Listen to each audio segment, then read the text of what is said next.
Rory, you talked so much coming into this week about your preparation. I'm curious if this is the most prepared you feel you've been before a major championship and what you can take from your prep for this that you're going to try to implement moving forward.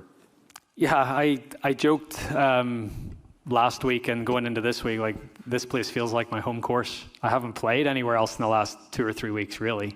Rory McIlroy, you're a Masters champion yet again. Chad Ochocinco is stepping into the octagon, and business as usual for Mike Vrabel and the Patriots? All this and more on this episode of The Rundown.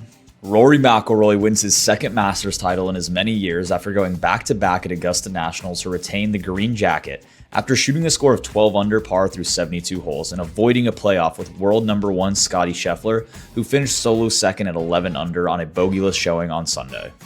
But the win is a little less surprising after hearing in his post-round presser that he hasn't really played anywhere else the last few weeks, as he played rounds at Augusta to prepare and said he would even fly to Augusta National and back home in the same day to practice.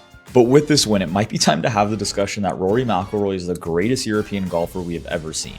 I mean, he is one of 4 to win back-to-back Masters tournaments and has 30 wins on tour and 6 major victories. But congratulations to Rory on the historic win. So Daniel Cormier was kicking it with former NFL stud Chad Ochocinco during the UFC weigh-in show when Chad asked DC to give him a fight, and he said Izzy Adesanya, and Chad loved the idea.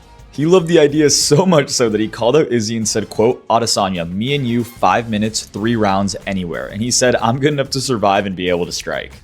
He also said he's going to submerge himself in the fight culture, so who knows, this could be fun. Last but certainly not least, the story that has taken over the sport world involving Patriots head coach Mike Vrabel and athletic reporter Diana Rossini possibly being romantically involved has seen Rossini get shelved by The Athletic as they investigate, and everyone was wondering if something similar could happen to Vrabel. Well, apparently it's just business as usual for Mike Vrabel as the NFL draft nears.